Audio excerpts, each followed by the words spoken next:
Welcome to the Satori Experience. We're your hosts. I'm Damien. And I'm Neil. And we are passionate about helping people rewrite their life story. In each episode, we explore the stories we tell ourselves, the ones that quietly shape our choices and hold us back from living our best lives. We do this by bridging science and spirituality, modern tools with ancient techniques. It's about decoding your patterns, disrupting what no longer serves you, and designing a life that feels truly aligned with your soul. Because transformation isn't a destination, it's an experience. And your Satori, that moment of sudden clarity and awakening, can happen right here, right now. Hello and welcome to the Satori Experience. I'm your host, Damien. And I'm Neil. And today we have an amazing guest. We have Mary. Hello. Mary, just for the people at home, how would you describe yourself? Or what's your little introduction? I would hope that people say that I am quite a charismatic, kind person, but also quite reserved as well, which I think is actually quite a good. So it's a good balance of charisma and keeping us reserved. Yeah. So I usually ask, if your life was a story, what would it be? But I want to ask you something a little bit different, okay? Okay. What would you be your spirit animal? A cat. A cat. Every day. Wow. Okay. And how would you describe this cat of yours? I can imagine cats standing proud and being quite outgoing, but then quite, as I said before, quite reserved and, only opening up to people that they want to. And just being your typical cat. Got a cat at home. I've got 5. Got 5 cats? Yeah. Wow. Yeah, but I've got one called Rafa and he is just my favourite. He's my spirit animal. Oh, wow. Amazing. And I guess I can also ask, if your life was a story, like a book, a movie, a song, what would it be? I'd say a book. A book? What kind of book? A book about cats? A cat would definitely be in it. Yeah. A book with loads and loads of different chapters and loads of different ups and downs and just every day is different, pretty much, I think. And this book is very unique. There's no other book out there, right? Okay, that's great. What chapter would you be in at the moment, would you say? A completely new one. Kind of separating off from maybe my old self, but I feel like this has happened a couple of times. I feel like this might be different, obviously, because I'm in a completely different place. Like, I'm 10,000 miles away from home, and it's just different this time. This is something I've been wanting to do for so long, so this is kind of the breakthrough, hopefully. So what brought you here? What was the impetus to... I'm not sure. I think it was just a different way of living. I think I started my visa application in 2020. Which I kind of kept going back and forth with. I was kind of editing it and then going away from it, and then I got into a relationship and we were going to do it together, and then we decided not to, and then I've had a job at home which I kind of wanted to stick with. I was enjoying it, so I didn't want to break away from that. I did traveling last year. I did Southeast Asia, and I just did 3 months. And when I thought I wanted to come home, and then when I got home, I just felt like I hadn't scratched the itch. So I thought it's time to do something just that little bit bigger and take it that step further and see if I can challenge myself just that little bit more.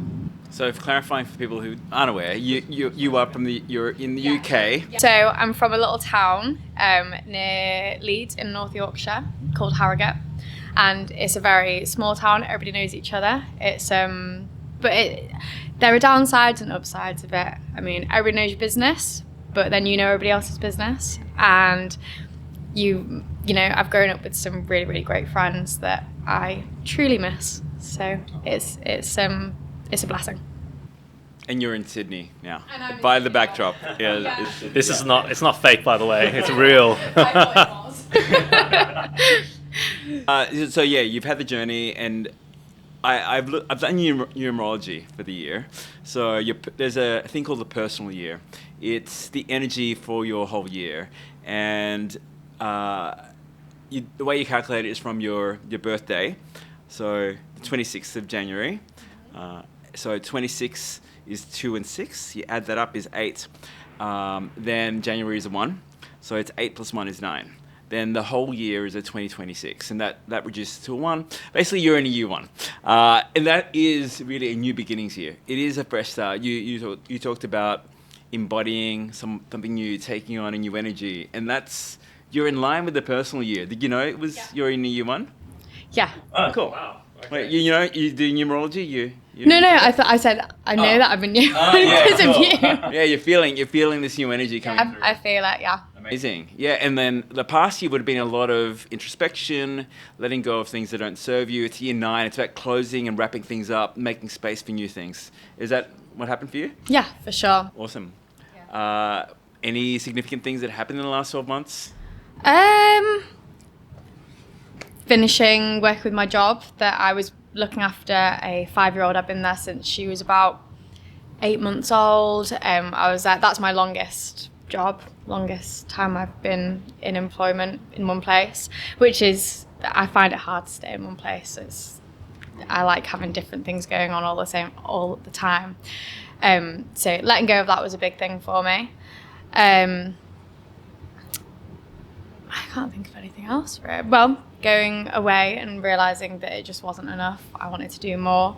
I've had quite a couple of realisations about myself as well, just kind of figuring out who I am and what makes me feel whole, which is kind of being on my own a little bit more, but then also finding the balance of being with other people as well, and the right people as well, because I think at some points I was kind of just filling up my boots with as many people as I could, whereas now I'm definitely taking a step back and making my relationships count rather than quality over quantity. Mm-hmm. It's really important. So you said before we started the podcast that you wanted to focus more on relationships, and can you give us more, be more specific about what you want exactly? Like finding the one, or just building like a huge network of friends? It's like more knowing what I deserve rather than just accepting what I think I deserve. Because I know that I deserve a lot, and I know that I deserve true and pure love, but it's just finding that and not settling for less, I guess. I think I've realised that I have been wanting change, but I haven't been changing. You can't change the people around you, but you can change the people around you. Yeah, I get you. Accepting people for who they are rather than wanting them to change, because if somebody wanted to change, they would change. It seems to be a habit in my life of trying to work on other people rather than myself. So yeah, I think that's something that I'd like to work on, is accepting myself and other people for who they are.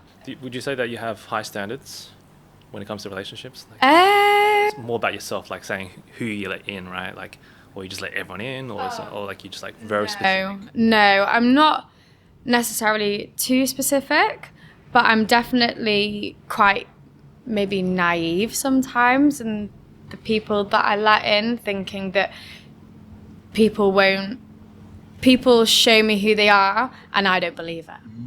And I think that they'll like, people will give me evidence that they are the way they are, and then I'll think, oh well, that's a one-off, and it'll happen again and again. I'm like, oh no, they'll change, it'll be fine, it'll get better, and it doesn't. You seem to be quite optimistic about things in life, right? Yeah, no, 100%. Your eyes, you got what they call a positive cantle tilt. It's the angle between the inner eyelid and the outer, or the eye, and it tilts up. So you want to see the good things first. Yeah, no, 100%. Yeah, so it's an interesting little trait, but it's also a very good trait to have as well. Yeah. So you said something about you want to get what you deserve, and I'm curious about what does that mean? Just somebody that's kind, and I don't have to ask them to do the things that I think that I deserve, because I think I will give people, unless like somebody has something specific, I think I'm pretty good at giving people what I think that they would like. I think I'm a pretty kind person. Kind and charismatic. If I'm in a relationship, if you treat me with respect, I will treat you with respect. And I think hopefully that's how other people would think as well, but they don't always. No, that's a really good answer. Most people say like 6 foot, 6 figures, all that kind of stuff. You want someone kind, so that's awesome. Just pure. I think I've always been, the word that has always come to mind forever has always been pure. I want pure love. I don't want somebody to fake and I don't want anything to tarnish relationships, and as soon as something does tarnish my relationship, I feel like I step away from it because it feels not pure anymore, and I'm like, well, I can't be with somebody when it's not pure, kind of thing. I picked some cards for you regarding love, and the first one, she looks eerily like you. So, so kind of, you can see her on her face. She's kind of bored or unsatisfied in terms of love. There is a sense of there's no one here. There's no one around. I've looked, and there's relationships that have not worked out. That's representing the 3 cups that are empty. There is 1 cup that's full, and she can look towards that and see that there is potential. And I think you're entering that state where it sounds like you want to be happy on your own, but also if the right person arrives, then you're open to it. Yeah, absolutely. So I think that comes from gratitude, in a place of gratitude. I also see, the second card is, there is this is what's blocking you from achieving love. It's the devil. You want someone the opposite of this, someone who is the pure state. And I guess it is pretty difficult to find that level of purity, right? There is Absolutely. In this day and age, yeah. 100%. There is a lot of temptation, a lot of addiction, or things that lead us to lower levels of consciousness, and that's where that is a block. And sometimes it can be in our head about it as well. I wonder if you have been a bit nitpicky as well in terms of the people that you've rejected in terms of their purity. Because it is hard to maintain that level. Oh yeah. Maybe my standards are too high, but I don't feel like I always stick to those standards. I think my standards do drop. As I say, I kind of said to you the other day that I feel like I'm like going up and up and up, and then suddenly one little thing will happen and I go straight back down, and I kind of lose that motivation of, I feel like things can knock me quite easily. And I don't know, when you said addiction, I'm not sure whether that's something that, I mean, like alcohol for me is something that I'll feel like I'm on a flow state. I'm going up and up and up, and then as soon as I do drink, suddenly I'm back down again, and I lose that. Like, I feel like addiction is quite a big thing in my life. Not for me, but I have been surrounded by that kind of thing for quite some time. Yeah, and it is. I think that's why it sounds like that's where you're chasing purity. It's like the opposite of your experience from childhood, right? Where people have been controlled by other things and rather than higher consciousness, and seeking that in a partner would help kind of offset that past experience. Yeah. Can you tell us more about what happened earlier, your childhood and upbringing? So when I was younger, my dad definitely, I say younger, still going on, turned to alcohol, and this has been an ongoing thing for my whole life. My mum doesn't drink at all because I think she was around it a lot, and she did rely on alcohol to suppress her feelings, which I didn't know that, but I could kind of feel it. And also with my dad being quite troubled, it definitely has stuck in my mind as I look at alcohol as the devil, despite the fact that I have done a lot of it. I have drank a lot in the past, and there's been parts of my life where I completely cut it out, and there's been times where I've just completely blown out. And I find it very hard to find a middle ground, like having a couple of glasses of wine. I find it hard. So addiction scares me. I think that's where, and I look at it as evil. Yeah. But it's so normalized. It is. I used to drink a lot as well, and I haven't really drunk anything in the last 7 years. It's been a conscious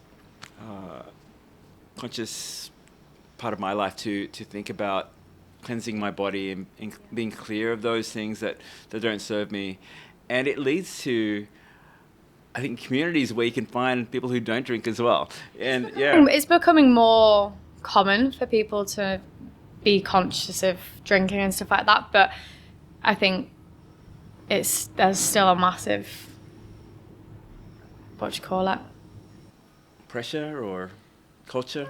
Yeah, culture. There's still a massive culture around drinking, and I've only drank once since I got here. I've only been here a week, but since August, I have taken myself away from things just so then I can have a bit of a clearer mind. Especially for coming here, I knew that I needed to not have any setbacks. Beautiful. Yeah. Yeah, is there, like, what's the reason for drinking in terms of, like, some people drink to escape their lives or something? No, I don't think that I use it for that at all. I think it's just more for fun, to be honest. And don't get me wrong, I have a great time on the night, having a little sing and a dance. Yeah. I'm all up for that. It's the next day. It's the next day that I sit and I think, oh my gosh, I kind of over-explained something to somebody, or I told somebody something that I kind of wanted to keep to myself, or, I kind of embarrassed myself, or it's Hangxiety, if you've heard of that. Anxiety now, I have. No. So I have a lot of that, and I think also with like my growing up with my dad, who obviously turned to alcohol in his hard times, and I don't know, all the time. I've also, my granddad as well died from alcoholism. So it's kind of just been a thing that's like passed down. I just want to break that cycle. I don't want to carry that on. That's not. I know how it's affected me. I won't want to carry it on. But as I was saying, I can enjoy myself. I have a great time. I'm, at home, people say that I've got an alter ego. And when she comes out, everybody loves it. Everybody loves her apart from me. So, yeah, it's a love-hate relationship. It's definitely a hate at the minute. I know we discussed past lives in our pre-interview, and we had the health card came up in a past life. And I think we didn't know what it meant. And I think you talking about your grandfather and your father both having addiction issues, it is something I think you find really important. This is something you value now because of your experiences. I thought it might be, you might have worked in a health space in a past life, but I think you might have as well. I think that's where you're clearing the energy for the future generations. This generational trauma, you are blocking and stopping it at this level. And it takes someone who has had a lot of past lives to have done that. You're probably an older soul. Someone who's more in touch with their emotions and connected. And I think you're very sensitive as well. You're a Cancer rising. Do you know I did your chart. Have you done much astrology charts? I've had a look into it a little bit, but I haven't gone that deep. So your rising sign is how you appear to the world, and you're a Cancer rising. Cancers tend to be really motherly. Pick the mother as a past life as well. They tend to be caring. They take on a lot of energy as well. They can be really sensitive to the people around them. So that's where I feel like you take on a lot of people's energies and you have a big circle, but sometimes you just give in rather than fight and say yes to things that you wouldn't say normally, and not hold people to account because you want to be nice and you want to be... I feel like I give excuses for everyone. Like, despite this, as I say it, despite the things that people have done to me in the past that have really hurt me, I'm not angry at them. I don't hold a grudge with them. Like, if I saw any of these people, there have been many, many people that have done things to me that I have forgiven them for, but I will not forget.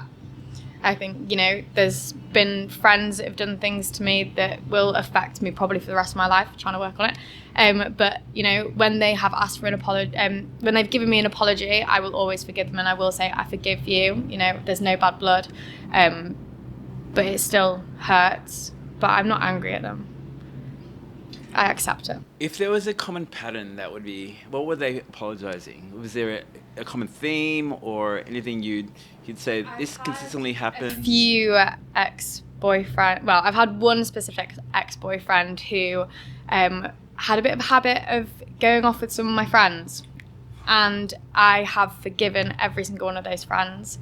I've forgiven him very recently, and I haven't had a chance to speak to my other ex, but there are things that to do with what we've spoken about previously with alcohol and stuff like that. And don't get me wrong, I was also, probably gave off the same energy, but I would forgive him for everything that happened. And I think it's all a learning curve. I think everything in life is a learning curve. I don't think holding a grudge doesn't do anything but hold anger in you. It doesn't do you any good.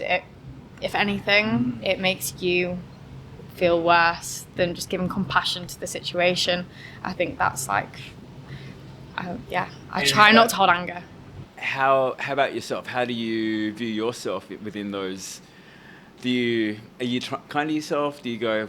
No. Okay. Okay. I don't forgive myself. Yeah, like you don't forgive yourself. Okay.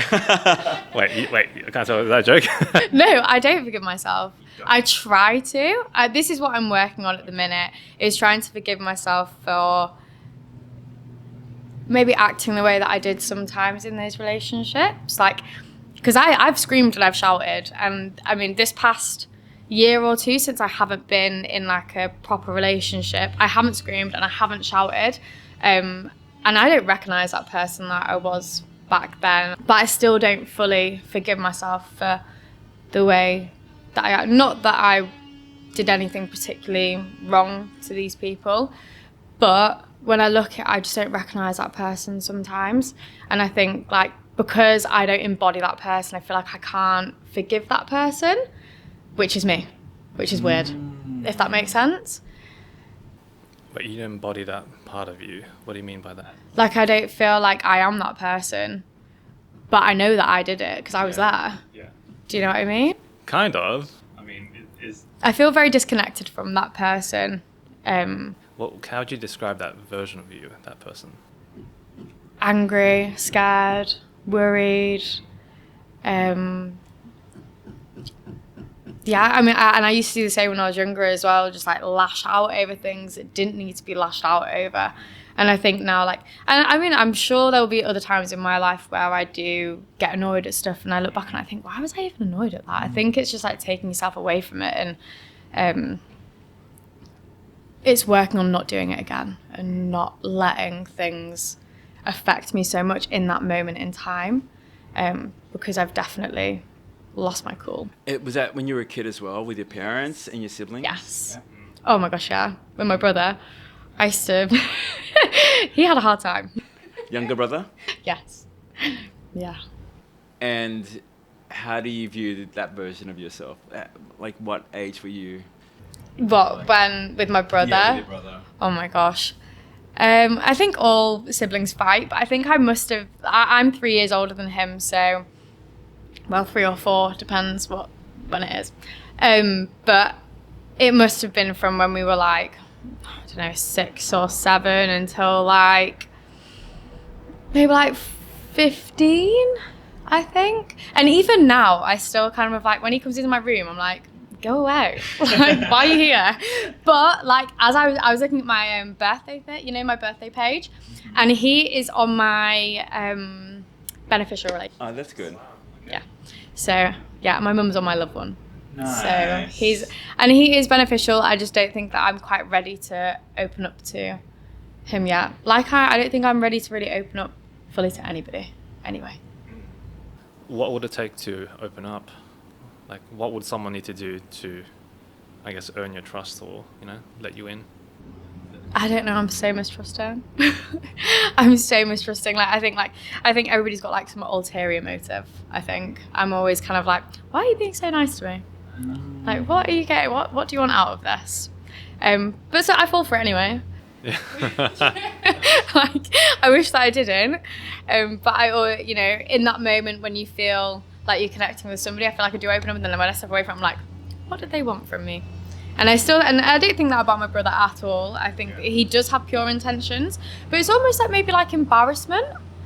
I can open with my sister. I am fully open. Like, my sister she's 36, I think, and me and her, open as anything. Like, we will talk about absolutely anything. Like, I think, but that's because I think me and her are on the same page about my dad, because she has let him in over and over again, and he used to live with her and all that kind of stuff. And I think I'm kind of like she's kind of past it now, and I think I'm following the footsteps of having that process of it, whereas my brother does not give it the time of day.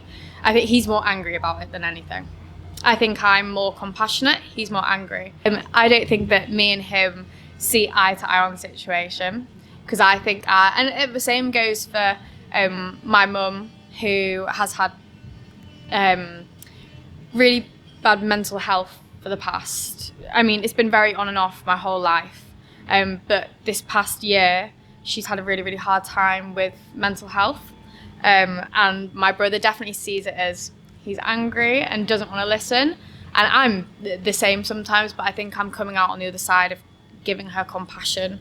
I feel like it's hard to give your family compassion sometimes in the weirdest way. I feel like, you know, as I say, like when I was younger, I used to fight with my brother all the time, and I had no shame about it. You know, we'd fight, probably hit each other, and then like physically fight, and then next thing you know, we go in the other room, come back together, and we're like, hi, you okay? Like, I feel like you do kind of, with family, it's very easy to not work through the problems. You kind of just have those arguments, then next thing you know, you're having dinner and you're fine.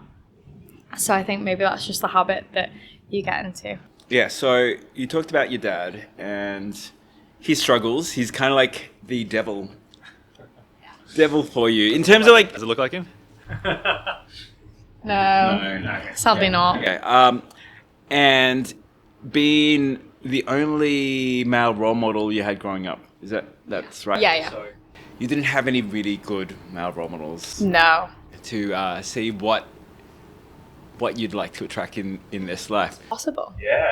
And what I see the story you're telling yourself is you were so burned from your experience with your dad, someone who was out of control, who acted like a child, who wasn't mature, and fell easily to temptation, that you're seeking someone the opposite of him, someone pure, angelic, and perfect. And yes, and I think, I mean, it is, I do like the idea of someone pure, and I'm not sure it's a person that's pure, because I'm more than happy for somebody to work on themselves. And, you know, I don't think that a relationship, you get into a relationship, it's perfect, great, let's go. I know that there's lots of things that you need to compromise on, and I'm happy to do that. You know, compromising, working on the relationship, you know, that kind of thing is fine. But I think it's like just more, when I talk about pure, it's like somebody that doesn't disrespect you. As soon as a disrespect happens, I want to step away. I don't. But in my head, I'm like, well, I'm just going to stick it out until I feel like I'm ready to leave, because I know this isn't, the disrespect's been there. I don't think we can step back from this. And maybe that isn't the way to think about it. Maybe I need to be a little bit more accepting. It depends what it is, I guess. the pattern has been, you talked about exes who've done wrong by you, and you've taken them, you've accepted it and gone, it's okay, and then they repeat the same pattern in terms of disrespecting you. What caused it to finally end? What was the... I was ready. I was ready to leave. I think I always kind of stick things out until I am ready to leave, which I think is a very common thing. It's like the final straw kind of thing when you step away. It's, again, hoping that somebody will change, and they show you over and over and over again that they're not going to change, but it just feels like that final time I was like, okay, this is it now, kind of thing. I don't know what specific thing happens, but something flips in my mind where I'm like, okay. I also see a pattern of a lack of forgiveness for yourself. You talk about being able to forgive everyone, forgive your exes for their indiscretions and your friends for their betrayals, but the way you talk about yourself, you can't forgive yourself. Yeah, no, I can't really. I think that is my problem. Like, I look at myself sometimes as not the best person. Like, I try and act on things to like my highest self. Like, I keep saying to myself, you need to act on your higher self. But then I get tempted into doing things that it doesn't align with my higher self. And in that moment, I'm like, oh, but I want to do it. I want to do that. And then when I look back at it, I'm like, Mary, you so could have just let that go, and then you wouldn't even have to forgive yourself because it wouldn't have even happened, kind of thing. But I'm definitely working on that. That is something I am 100% working on, trying to think about how my future self feels and not in the moment, because I feel like feelings always change. Have you forgiven your dad in terms of your upbringing? Not now. I'm still, I think maybe now I am the most annoyed that I've ever been at him. I wouldn't say that I'm annoyed. I think I'm on my way to not forgiving him, because I don't think, well, if he came back to me and said, right, I've changed, I'm going to stop what I'm doing, you know, obviously, as we speak, he is sat in prison for doing things that he's done when being under the influence. If he came out and he got help, therapy, I think he has been told that he's got PTSD, and if he had therapy for that and actually tried to work on himself, I would be there with open arms. I really would. But it's unlikely. Yeah, that is a tough one when he's done so wrong by you, to be able to forgive that is a tough leap, right? Yeah, I mean, put me in that place and I'll let you know whether I would forgive him, if that person in that moment in time would forgive him. But I think I would do anything for him to bring himself back. I don't think it's ever too late. How about your mum? Do you forgive her for I don't know, in ways marrying kind of your dad and that kind of relationship? We all get into relationships that do not serve us. Obviously at the beginning it was probably great. She probably was in love with him and all the rest of it. It's obviously, some people do change, and some people, you know, I'm not angry at my mum. I never would be angry at my mum for anything, because I love her. And she's, you know, she's the person that's brought me up on her own. You know, she's looked after 2 children for 27 years now, and she has been the best that she could have ever been, you know, supported me through everything. I think we always think of forgiveness as kind of saying it was okay. Like, what they did was okay, or it was fine, and I'm over it now, kind of thing. But I think my version of forgiveness is it's for me. It's not for them. I want to let go of that energy. Not say that was right. Whatever he did and the way he's acted. It's not saying that was appropriate or in any way what I want or deserve in my life. But also the act of forgiveness, as you talked about it yourself, it's a way of releasing the burden, of letting that go. Yeah. And it doesn't need the person to change in lots of ways, right? Like I think you talked about, we can't expect people to change. They won't change. And trying to make people change or thinking they will change is just going to lead to heartbreak for us. So for you've been able to forgive your exes and your friends because they have apologized. But I think because it's an ongoing problem, like, as I say, the last time that I spoke to him was in November last year, and that was a really, really unpleasant conversation. Maybe time, giving it like a year or 2 before we spoke again, and then maybe he kind of said, oh, I've done the work on myself, and then maybe I could feel like I could. But now I'm kind of forgiving in a way that we're done. This is done, this relationship is over, and we, you know, leave it as it is, kind of thing. I think I'm forgiving him in that way, to kind of say this, there's no more, if that makes sense. Yeah. But for me to fully forgive him in a way, I think it would have to be a lot of time and a lot of effort to kind of, do you know what I mean? Like, now I feel like I'm in the stages of kind of saying, okay, kind of grieving my dad as he's alive. Yeah. If that makes sense. It's a lot. I mean, is your angle thinking like healing the relationship with the father so you can find I think love? Ultimately, you don't have to forgive him in a very literal way. Like, him saying sorry and then you forgiving him.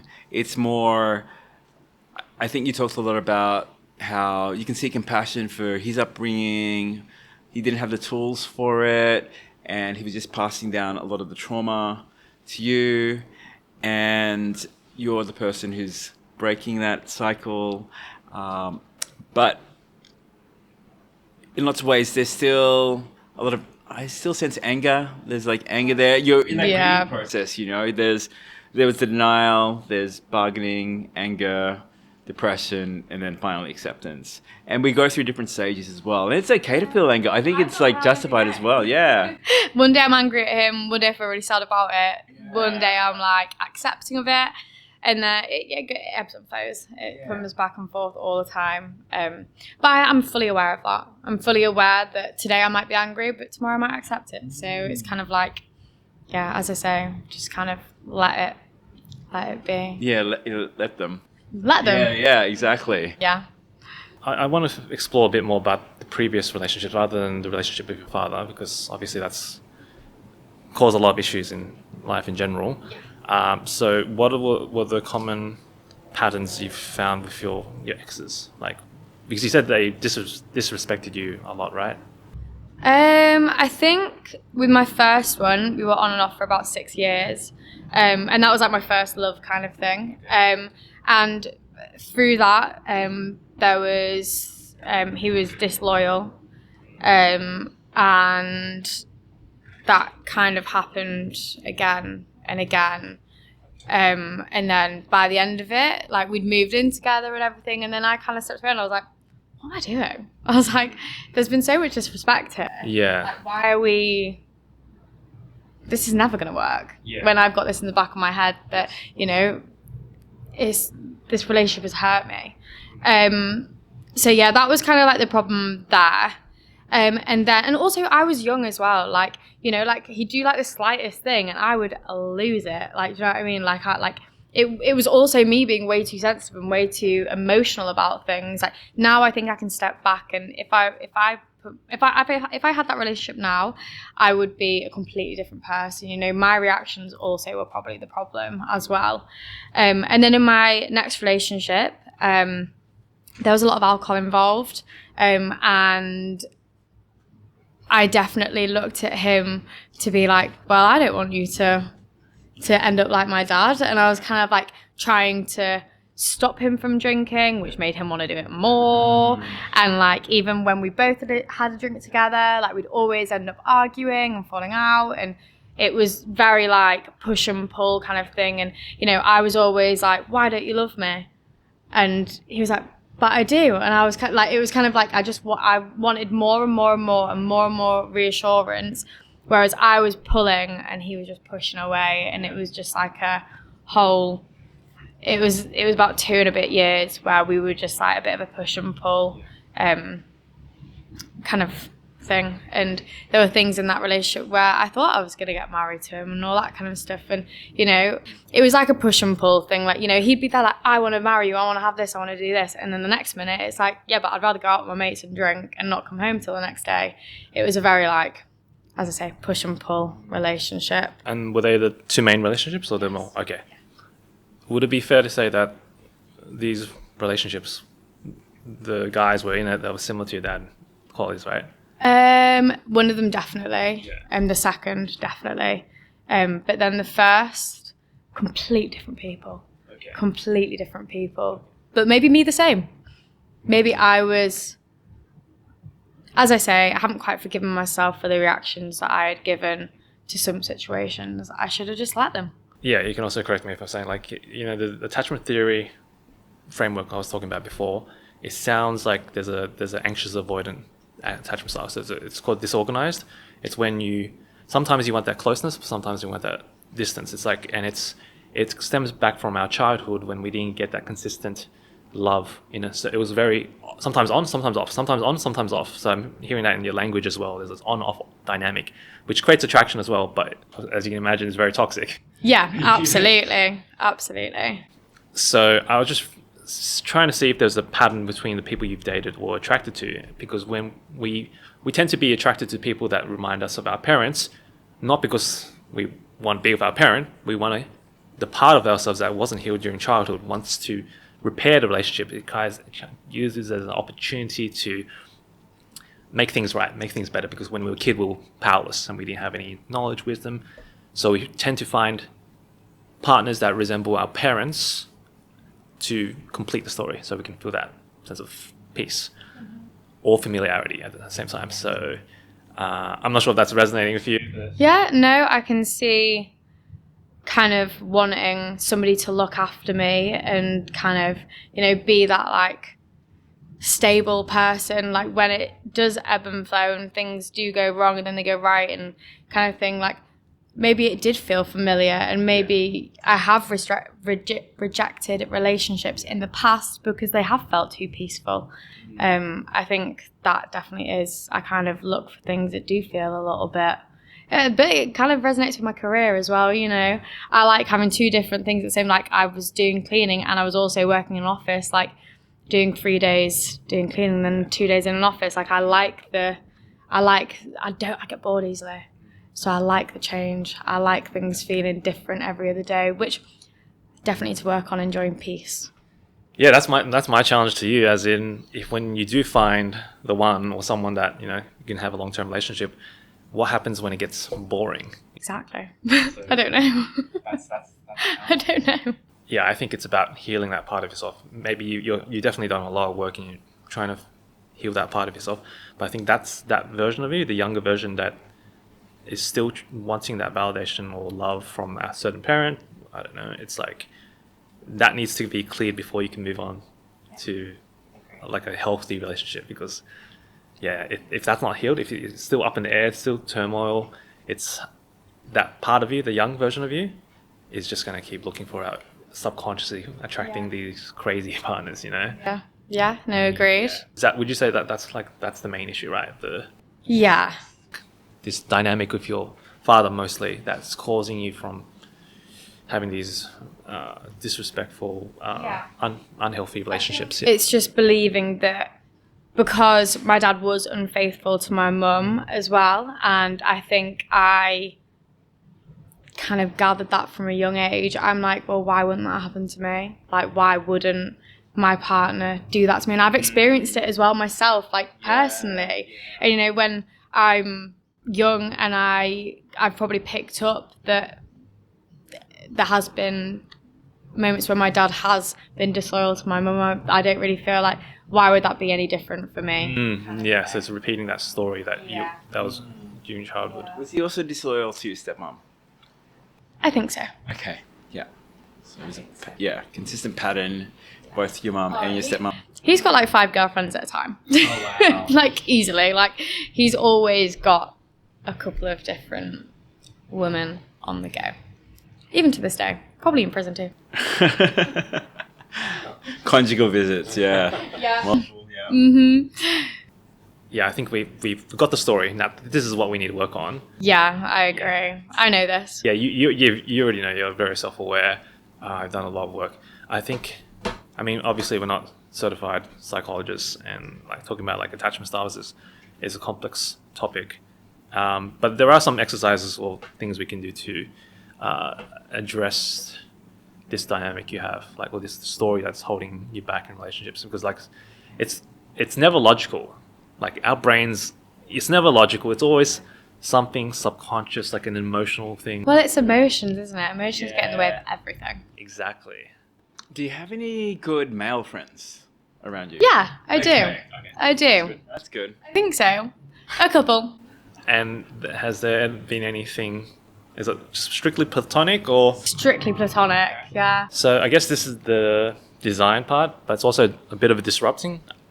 And I want to give you a bit of a exercise that we've done previously, but a little bit different, okay? And are you okay to do this one? Yeah. You see, it can be, I don't know what's going to come up, Yeah, exactly. So it could be good, it could be bad, but the important thing is that you have this tool that you can use anytime to basically rewrite your own story. Mm-hmm. So make yourself comfortable, close your eyes, take a deep breath in. Just let it out slowly. Take another deep breath. And just let it go. Now you're back in the cinema of your mind, okay? And the movie that's playing is your life story. And you're the protagonist. So I want you to be very clear about what you see on the screen. I want you to be able to see yourself. It's like you're watching a movie of your own life. And you see yourself very clearly in the scene. Is there a particular scene you have in mind?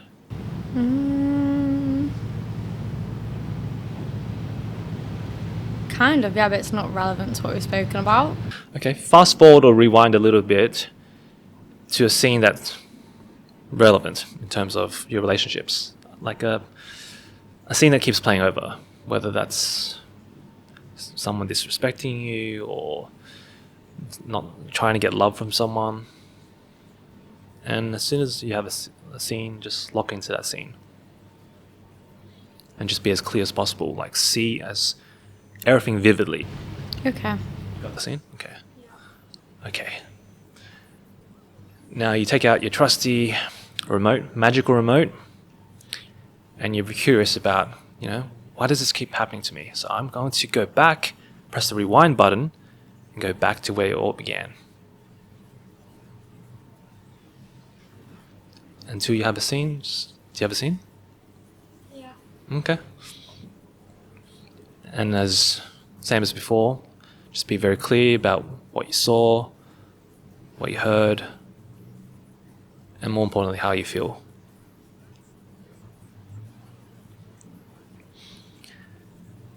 Now, I want you to do something a bit magical, basically. I want you to imagine yourself stepping into the scene as you right now. And you see yourself, that younger version of yourself, in the midst of this scene that's playing, whether that's having an argument or being hugged or whatever it is, that scene you have in your mind. And it's on pause though. And you see yourself in the scene as because you're inside the scene with this younger version of yourself. And you press play, but only you and a younger version of yourself is playing.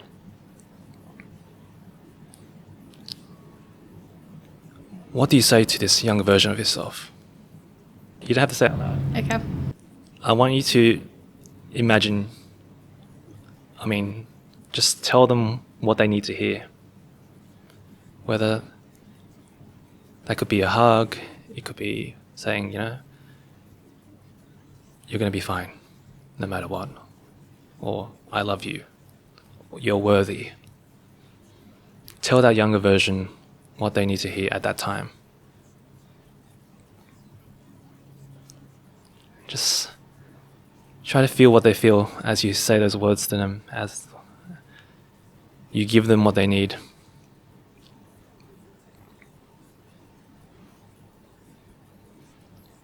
And when you're done, you can step outside the scene. You go back into the cinema and you watch the scene. Now, instead of editing the scene, let's pretend we already edited it by pressing play. But this time, the scene goes differently from how you remembered it.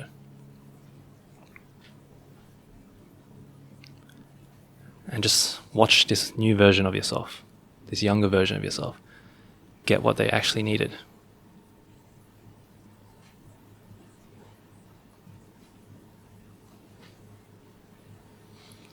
And just notice where you feel that. What do you feel? And the feeling, where does that feeling reside? Are you asking me? Yes.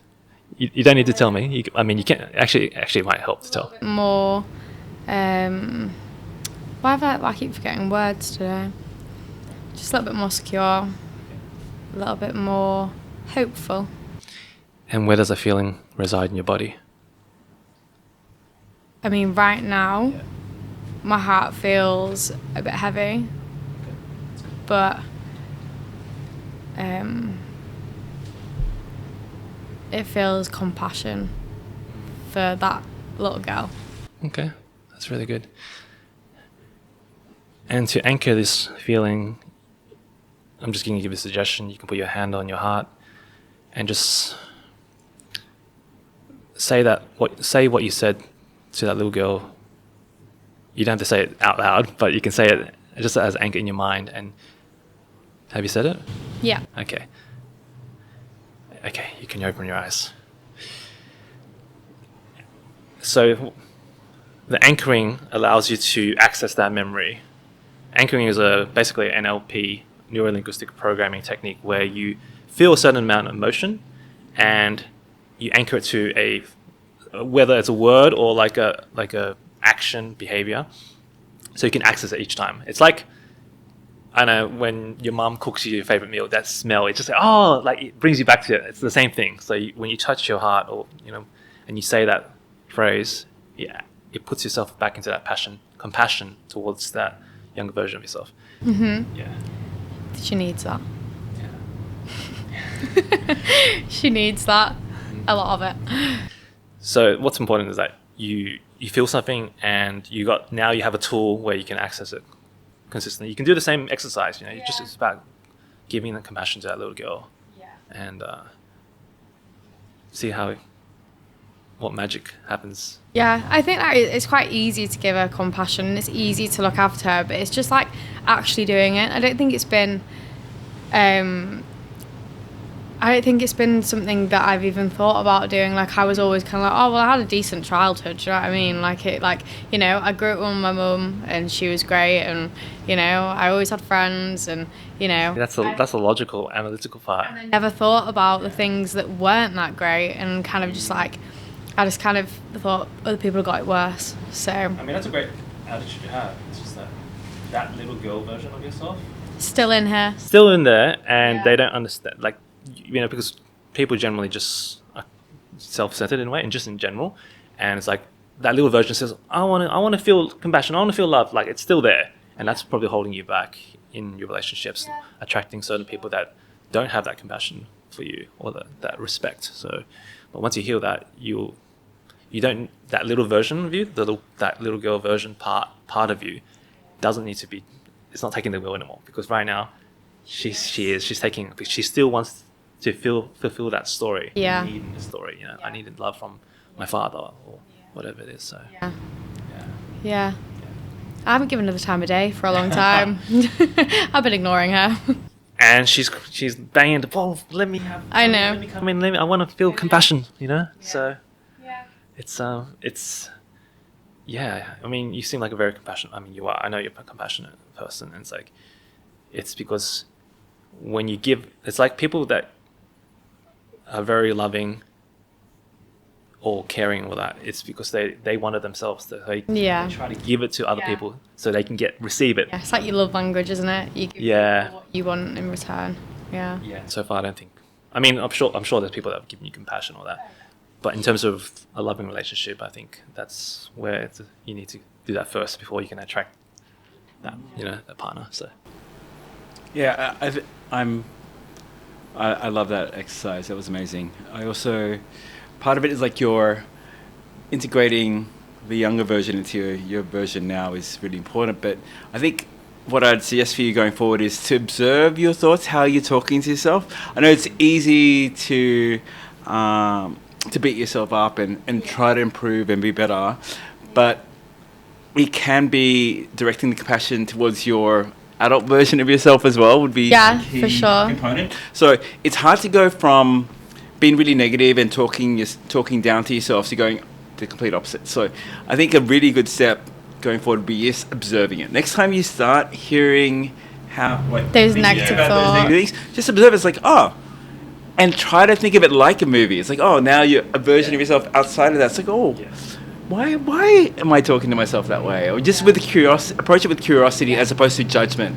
Because you don't want to beat yourself up over beating yourself up, because it becomes a double-layered anger and judgment. So if you can just next time you start hearing, if you make a mistake and you start going, why did I do that? Why am I so stupid? Or any of the negative thoughts come up, just observe it. And maybe you said you bought a journal recently. Yeah, and I also wrote in my journal last night. I do like write in my book like a little bit sometimes, maybe like once a month, maybe less. Sometimes I literally don't do it for months, years. But I wrote in it yesterday, and in there I said that, because Charlie does it a lot, my friend that I met here that's actually from home, which I think we were just meant to meet each other, honestly, because we've been speaking on Instagram like on and off for so long, and she has been a breath of fresh air since I met her here, and she was like, you need to write in your journal that you love yourself. So in my journal I put, I love you Mary, and you deserve love, and I wish myself good luck for today and stuff like that, and I think that will just be a practice that I will carry on doing. But you literally wrote that yesterday. Yeah, I wrote it yesterday. I wrote that last night. Amazing. I'd say just keep that practice up. You're already on the right path. I know I am.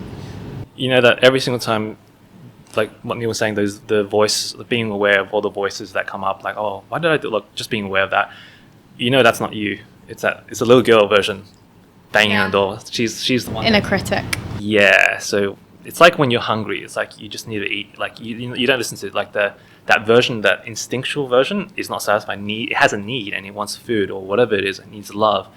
And anytime you get emotional or like having those treatments, yeah, that's a good way of saying it. It's not you. So all these things saying, like, you kind of have to be specific about who you're giving compassion or who you're like, oh, good luck, younger version of me or whatever. Like, you can kind of even talk to them that way, because that emotional, crazy version of you is the one that's calling the shots. Yeah. If that makes sense. Yeah. Yeah. I feel like I'm quite like hardened. Like I'm quite